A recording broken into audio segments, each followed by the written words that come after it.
Bryce Julia से पहली बार तब मिला था जब वो अपने परिवार के साथ उसी मोहल्ले में रहने आया था जहां जूलिया रहती थी। ब्राइस दूसरी कक्षा में दाखिला लेने वाला था। जूलिया नाम की ये लड़की पहली नजर में ही उस छोटे बच्चे को बहुत पसंद करने लगी। तब से जूलिया ने ब्राइस का ध्यान खींचने की हर कोशिश कर डाली, लेकिन दूसरी तरफ ब्राइस को जूलिया के आसपास रहना बहुत मुश्किल लगता था। वो उसे परेशान करती थी और पीछे पीछे घूमती रहती थी। स्कूल में भी जूलिया ने उसका जीना मुहाल कर दिया था। पहले ही दिन जब जूलिया ने पूरी क्लास के सामने उसे गले लगा लिया, तब से उसके सहपाठी उसे छोटी गर्लफ्रेंड कहकर चिढ़ाते थे। ब्राइस उसे नजरअंदाज करने और बचने का कोई मौका नहीं छोड़ता था, ये जानते हुए कि किसी वजह से जूलिया उसके पीछे पागल थी। लेकिन ब्राइस सीधे तौर पर जूलिया से कह नहीं पाता था कि वो उसका पीछा न करे। दूसरी तरफ जूलिया को पहली ही नजर में ब्राइस की चमकदार आंखें पसंद आ गई थीं। उसे हमेशा लगता था कि वो भी उसके लिए वैसा ही महसूस करता होगा, पर शर्माता है। पहले दिन उसके परिवार को देखकर जूलिया ने उसके पिताजी से सामान लाने में मदद की पेशकश की, जिसकी वजह से दोनों के हाथ एक दूसरे के हाथों में आ गए। जूलिया के लिए ये सपने जैसा था। उसने सोचा कि शायद अब उसका पहला किस होने वाला है, लेकिन तभी ब्राइस की मां आ गई और ब्राइस लाल चेहरा लेकर उनके पीछे छिप गया। उस घटना के बाद से ही जूलिया ब्राइस की शर्म दूर करने में मदद करना चाहती थी। उसका पीछा करना और पूरे क्लास के सामने गले लगाना, ये सब उसी वजह से था। हालांकि छठी कक्षा में ब्राइस ने जूलिया से हमेशा के लिए छुटकारा पाने का प्लान बनाया। उसने अपनी क्लास की सबसे पॉपुलर लड़की शेरी को बाहर घूमने के लिए पूछा, जिसे जूलिया किसी कारण से पसंद नहीं करती थी। ब्राइस के लिए ये एकदम सही था। वो शेरी के साथ हाथ पकड़कर घूमता था और जूलिया के सामने एक असली कपल की तरह बर्ताव करता था। उसका प्लान बिल्कुल सही चल रहा था। जूलिया ने स्कूल में उससे बात करना और परेशान करना बंद कर दिया, लेकिन उसका ये प्लान जल्द ही उल्टा पिट गया। एक दिन उसके सबसे अच्छे दोस्त गैरेट, जिसे खुद शेरी पसंद थी, ने शेरी को ब्राइस का प्लान बता दिया। ये जानकर कि ब्राइस उसे इस्तेमाल कर रहा था, शेरी ने ब्राइस को थप्पड़ मारकर उससे रिश्ता तोड़ लिया। उस घटना के बाद जब ये बात जूलिया तक पहुंची, तो वो वापस अपनी हरकतों पर आ गई, यहाँ तक कि पीछे से उसके बाल भी सूंघने लगी। ब्राइस तो साफ तौर पर घबरा गया और उम्मीद कर रहा था कि अगले साल शायद उनका अलग अलग क्लास हो जाए और चीजें ठीक हो जाएं। जूलिया के लिए भी शेरी और ब्राइस के डेटिंग करने वाली बात कुछ खास नहीं थी। वो जानती थी कि शेरी एक घमंडी लड़की है जो सिवाय खुद के किसी पर ध्यान नहीं देती। जूलिया को लगता था कि शेरी ही है जो अपनी खूबसूरती का इस्तेमाल करके ब्राइस को उससे दूर ले जाना चाहती है, और उम्मीद थी कि ब्राइस जल्द ही ये समझ जाएगा और शेरी को छोड़ देगा। उसकी ये इच्छा जल्द ही पूरी हो गई जब उसने उन्हें एक दूसरे से ब्रेकअप करते और शेरी को ब्राइस को थप्पड़ मारते देखा। इसके तुरंत बाद ब्राइस ने फिर से जूली से अच्छे से बात करना शुरू कर दिया। वो पूरे साल उसके पीछे बैठी रही, उसके बाल सूंघती रही जिनमें तरबूज जैसी खुशबू आती थी।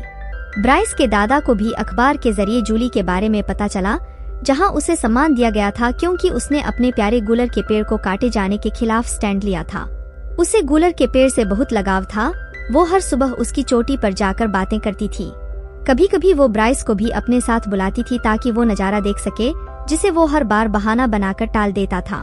पेड़ पर चढ़ने की उसकी आदत की वजह से मोहल्ले में सभी परेशान रहते थे। शहर के लोगों को ब्राइस के पिता सहित जूली के परिवार के बारे में एक और बात खटकती थी, उनका घर। वो एक जर्जर सा घर था जहां हर तरफ बेलें और घास उगाए थे, और उसका पिता अपने लॉन में पेंटिंग करने में काफी समय बिताता था। हालांकि इन सब के बावजूद ब्राइस के दादा अपने पोते के जरिए जूली के बारे में जानने में बहुत दिलचस्पी रखते थे। उन्होंने एक बार फिर से जूली वाले अखबार को ब्राइस को दिखाया, उसकी तारीफ करते हुए कहा कि उसकी रीढ़ की हड्डी लोहे की तरह मजबूत है। उन्होंने यहाँ तक कहा कि ब्राइस कभी उसे अपने घर बुलाए। लेकिन ये जवान लड़का ये नहीं समझ पा रहा था कि उसके दादा को मोहल्ले की उस परेशान करने वाली लड़की में दिलचस्पी क्यों है। दूसरी तरफ जूली के लिए गूलर का पेड़ सिर्फ पेड़ से ज्यादा था। एक दिन जब उसके पिता ने उसे उस इलाके की खूबसूरती के बारे में बताया जो उसे पहले समझ नहीं आई थी, लेकिन पेड़ की चोटी पर पहुंचने पर लड़की पूरे शहर, खेतों और सूर्योदय को देख सकती थी। ये उसके लिए सबसे खूबसूरत जगह थी जहां वो हर सुबह ठंडी हवा का मजा लेने के लिए चढ़ जाती थी। वो समझ गई कि उसका पिता उसे इलाके की खूबसूरती के बारे में क्या बताना चाहते थे। लड़की धीरे धीरे उस पेड़ से प्यार करने लगी जो उसे दिखाता था और उसे कैसा महसूस कराता था। हालांकि एक दिन उसने कुछ लकड़हारे अपनी मशीनों के साथ पेड़ के पास आते हुए देखा। जमीन के मालिक के कहने पर वो उसे काटने वाले थे और उन्होंने लड़की को नीचे उतरने के लिए कहा। ब्राइस नाम का लड़का घटनास्थल से गुजर रहा था, तभी जूली नाम की लड़की मदद के लिए चिल्लाने लगी। पेड़ को काटे जाने के विरोध में जूली कई बार चिल्लाई, लेकिन उसकी मदद के लिए कोई भी बच्चा आगे नहीं आया और वो अकेली रह गई। जल्द ही दमकलकर्मी घटनास्थल पर पहुंचे और उसके पिता को बुलाया गया। जूली के पिता ने उसे समझाया और लड़की पेड़ से नीचे उतर आई। उसके बाद के कुछ हफ्तों में जूली चुपचाप रहने लगी। उसका शहर में सबसे पसंदीदा स्थान चला गया था। ब्राइस को भी उसे इस हाल में देखकर बुरा लगा। वो उसके पास जाकर सहानुभूति दिखाना चाहता था, लेकिन बाद में उसने ये विचार छोड़ दिया क्योंकि उसे लगा कि यही वो चाहती थी, अब वो उसे परेशान नहीं करेगी। कुछ समय बाद जूली के पिता ने उसे उसके बहुत प्यारे गुलर के पेड़ की पेंटिंग दी। पेड़ को फिर से देखकर वो बहुत खुश हुई और उसने अपने पिता को गले लगा लिया। उसने पेंटिंग अपने कमरे में टांग दी ताकि वो रोज सुबह उठते ही और रात को सोने से पहले उसे देख सके। धीरे धीरे ब्राइस के बारे में उसका नजरिया बदलने लगा। वो सोचने लगी कि क्या अब भी उसे ब्राइस के बारे में वैसा ही लगता है। कुछ हफ्तों बाद जूली को अंडों से लगाव हो गया। वो उन्हें बढ़ते हुए देखती, उनकी स्टडी करती और नन्हे जीवों को अंडे से बाहर आते देखने के लिए रोमांचित हो जाती थी। उसने स्कूल में हुए विज्ञान मेले में भाग लिया और जीत हासिल की, जहां उसने अंडों से चूजों के निकलने को समझाया। हालांकि ब्राइस को अंडों के प्रति उसका लगाव पसंद नहीं आया और उसे इस बात से जलन हुई कि वो खुद पहला इनाम नहीं जीत सका। एक दिन अपने मुर्गियों की देखभाल करते समय उसने देखा कि उसके हाथों से अंडे आ रहे हैं। उस दिन से उसके घर में अंडों की भरमार हो गई। जल्द ही उसके पड़ोसियों ने अंडों के लिए उसे पैसे देने की पेशकश की और उसने बाकी के अंडे ब्राइस के परिवार को उनके अच्छे स्वभाव के लिए उपहार के तौर पर देने का फैसला किया। ब्राइस के दादाजी और माँ ने उसके उपहार और अच्छे स्वभाव की सराहना की, लेकिन ब्राइस और उसके पिता का नजरिया अलग था। उन दोनों को उस लड़की से अंडे लेना पसंद नहीं आया। उसके पिता ने ब्राइस को अंडे वापस करने के लिए कहा।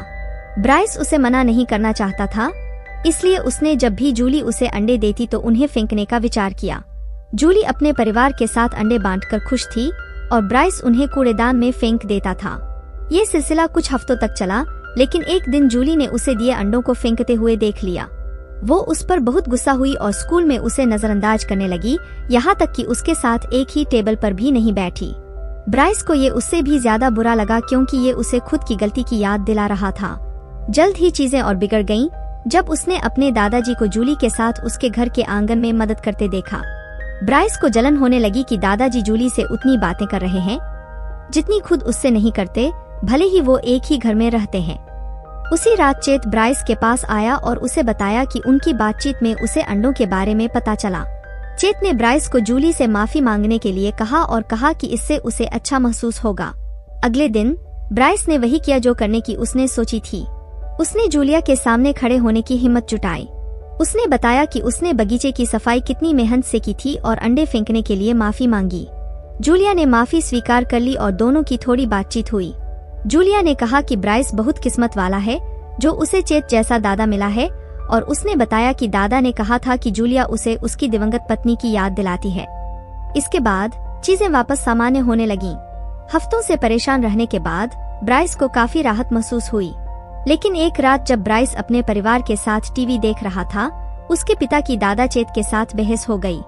ब्राइस के पिता इस बात से बहुत गुस्से थे कि चेत अपने नाती की जगह किसी अजनबी के साथ समय बिता रहे हैं। उन्होंने जूलिया के परिवार का भी मजाक उड़ाया, उन्हें बेढब और अजीब बताया। इस पर चेत ने गुस्से से जवाब दिया कि उनके परिवार में कई समस्याएं हैं और उन्होंने बताया कि वे अपना लॉन या घर क्यों नहीं संभाल पाते। उन्होंने बताया कि जूलिया के चाचा को जन्म के समय गर्भनाल गर्दन के चारों ओर लिपटने के कारण दिमाग की समस्या है, बिल्कुल वैसा ही जैसा ब्राइस के साथ हुआ था। बहस सुनकर ब्राइस की मां चली गईं, उनके पीछे उनके पिता भी गए। चेत ने ब्राइस को बताया कि उसका गला भी गर्भनाल से लिपटा हुआ था, लेकिन गनीमत रही कि डॉक्टरों ने किसी भी तरह के नुकसान से पहले उसे खोल दिया। चेत और ब्राइस टहलने के लिए बाहर निकले, जहां दादा ने उसे बताया कि जूलिया बहुत खास लड़की है। उन्होंने उसे बताया कि कैसे वे दोनों उस भावना के बारे में घंटों बात करते थे जो जूलिया को उस पेड़ पर रहते हुए महसूस हुई थी। यह ख्याल ब्राइस के दिमाग में घूमता रहा। वह रात भर उसके बारे में सोचता रहा, जमीन से ऊपर उठने और ठंडी हवा उसके बालों को छूने का एहसास कैसा होगा। यह किसी बच्चे की बात नहीं थी और धीरे धीरे उसे जूलिया के प्रति लगाव होने लगा। जूलिया के घर वापस जाने से पहले, जब उसने अपने यार्ड को ठीक नहीं किया था, उसने अपने माता पिता से इसे करने की अनुमति मांगी, यह बताते हुए कि ब्राइस ने उसके यार्ड को गंदा बताया था। उसकी माँ हिल गई और उन्हें बहुत दुख हुआ। उन्होंने अपने पति से इस बारे में कुछ करने के लिए जोर दिया, जबकि जूलिया के पिता हालांकि कुछ करना चाहते थे लेकिन फैसले में मदद नहीं कर सके। ऐसा इसलिए हुआ क्योंकि उन्हें अपने भाई की देखभाल करनी थी, जिस पर जूलिया की मां ने उन्हें अपने परिवार को प्राथमिकता देने के लिए कहा। वे बहस करने लगे और एक दूसरे पर चिल्लाने लगे, लेकिन बाद में दोनों ने जूलिया से माफी मांग ली। अगले दिन टेबल पर जूलिया ने खुद ही लॉन को ठीक करने का फैसला किया। जब चेत उसकी मदद करने आए तो उन्होंने बताया कि उन्होंने अखबार में उसके बारे में पढ़ा है और उनकी पत्नी भी यही करती अगर वह होती, और अगर जरूरत होती तो जूलिया के साथ पेड़ पर रात भर भी रुक जाती। वे दोनों पूरे समय यार्ड को ठीक करते हुए सिंबल के पेड़ और उसकी पसंद के बारे में बात करते रहे। धीरे धीरे उसके दोस्तों के बारे में उसकी सोच बदल गई। आखिरकार उसने ब्राइस में दिलचस्पी खो दी। ठीक दूसरी तरफ ब्राइस के दिमाग में सिर्फ जूली ही थी। वो क्लास में लगातार उसे देखता रहता था। ये सब तब और ज्यादा बढ़ गया जब उसकी मां ने खाने की टेबल पर ऐलान किया कि वो जूली के परिवार को डिनर पर बुलाएंगी। ब्राइस के पिता और खुद ब्राइस इस फैसले के खिलाफ थे, लेकिन कोई फायदा नहीं हुआ। उनकी मां ने तो अपना मन बना लिया था। स्कूल में गैरेट को अपने फोल्डर में जूली वाला अखबार का आर्टिकल मिला। अब ब्राइस के पास कोई बहाना नहीं बचा था। बाद में उसे और गैरेट को जूली में अचानक आई दिलचस्पी के बारे में बात करनी पड़ी। गैरेट ने उससे कहा कि वो असल में उसे पसंद नहीं करता था।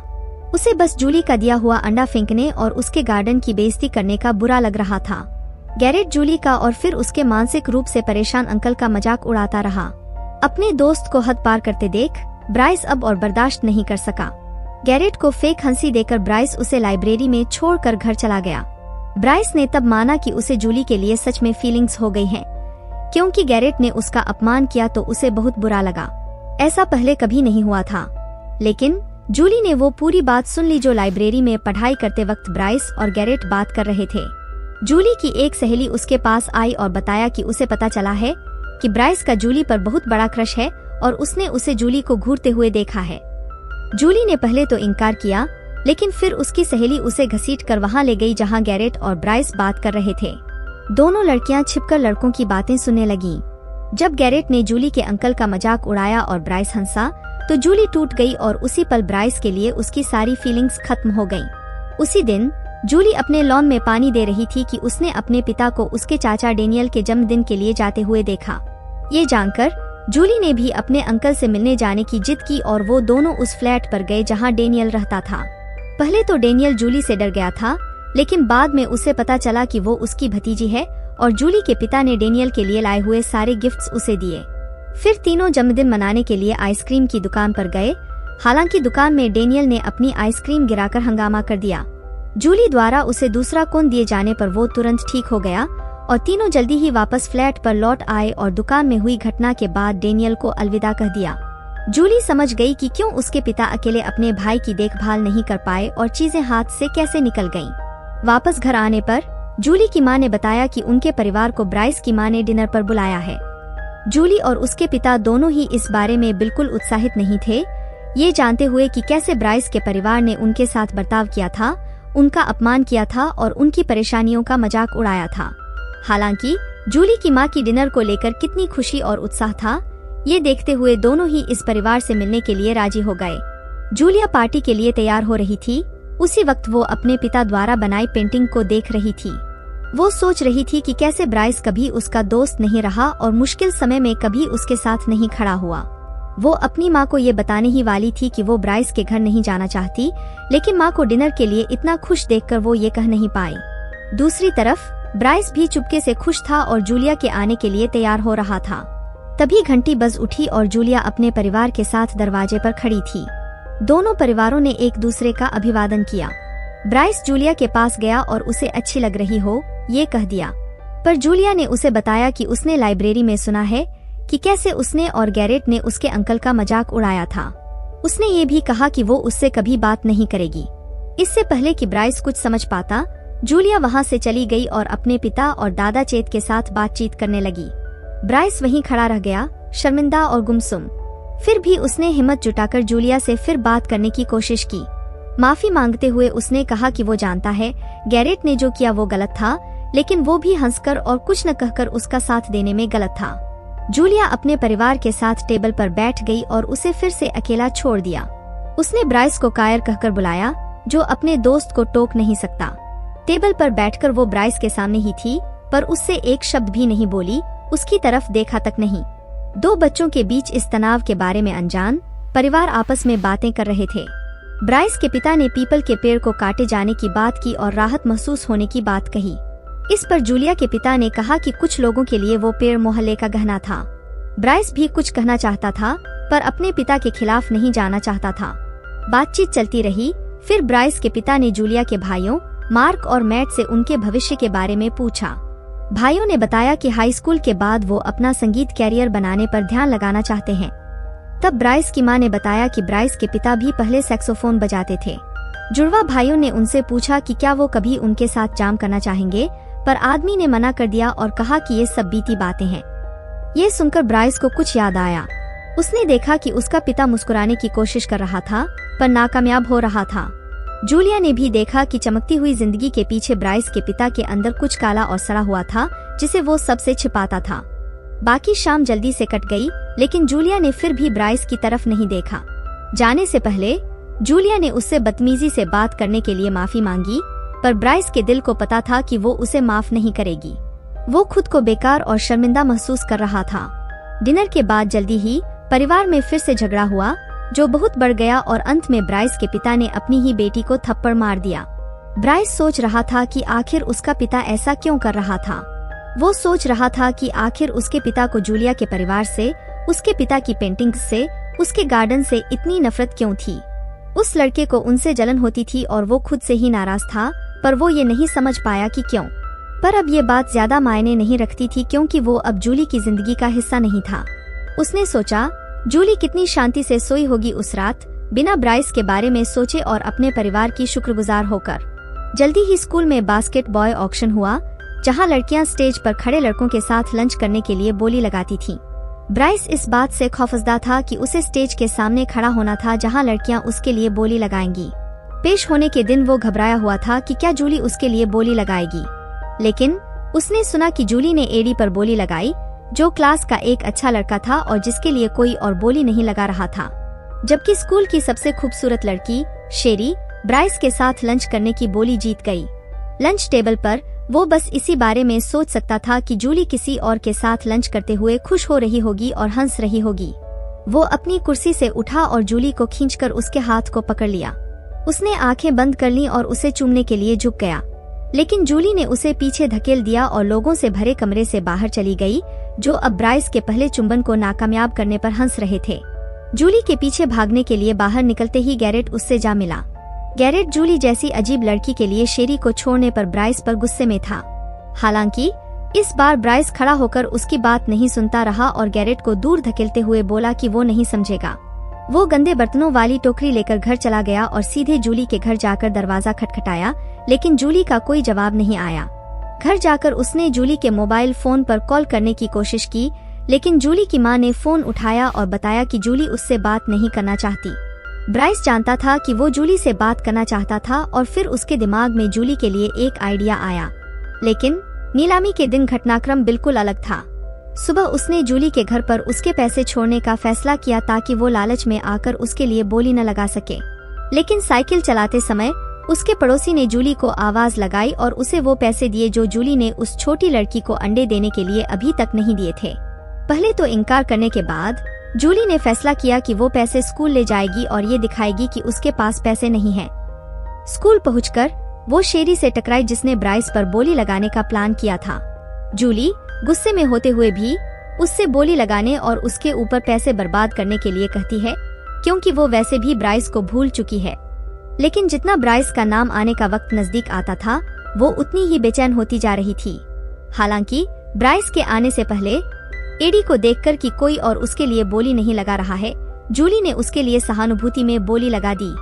फिर उसने एडी के साथ लंच किया, लेकिन उसका दिमाग लगातार उधर खींचा जा रहा था जहां ब्राइस बैठा हुआ था। अचानक जब वो उसे चूमने के लिए आया तो उसने उसे धक्का दे दिया और सीधे अपने घर चली गई। 2 हफ्तों तक वो उसे नजरअंदाज करती रही, न तो उसके फोन कॉल रिसीव किए और न ही दरवाजा खोला। लेकिन लगातार कोशिश करने के 2 दिन बाद उसने आना बंद कर दिया। जूलिया को लगा कि उसने उससे पीछा छुड़ा लिया है, लेकिन उसे ये नहीं पता था कि वो बाहर उसके गार्डन में गड्ढा खोद रहा था। वह उससे जाने के लिए कहने ही वाली थी कि जूलिया के पिताजी ने आकर बताया कि उन्होंने खुद ही उसे गड्ढा खोदने की इजाजत दी है। जूलिया खिड़की से बाहर देखती रही, उसे अपना गार्डन बर्बाद करते हुए देख रही थी और सोच रही थी कि उसके पिता इसे कैसे मंजूर कर सकते हैं। अचानक वो लड़का उसकी नजरों से ओझल हुआ, फिर एक बड़े से पौधे के साथ वापस आया। उसने उस पौधे को खोदे हुए गड्ढे में लगाया और उसे मिट्टी से ढकना शुरू कर दिया। जल्द ही जूलिया को एहसास हुआ कि वो उसके गार्डन में उसके लिए ही एक गूलर का पेड़ लगा रहा था। वह उसके पास गई, उसकी उन आंखों को फिर से देखते हुए जिन्हें देखते ही वो पहली बार प्यार में पड़ी थी। उसे भी पहली बार जूलिया को दौड़कर उसके पास आते हुए याद आया। जैसे ही वो उसके करीब आया, वो दोनों जमीन पर बैठ गए। उसने जूलिया के हाथ को धीरे से छूते हुए खुशी के साथ एक बार फिर मुस्कुराई और दोनों ने मिलकर गूलर का पौधा जमीन में लगाया। इस तरह के और वीडियो के लिए सब्सक्राइब करें, नोटिफिकेशन चालू करें और लाइक छोड़ें। देखने के लिए धन्यवाद।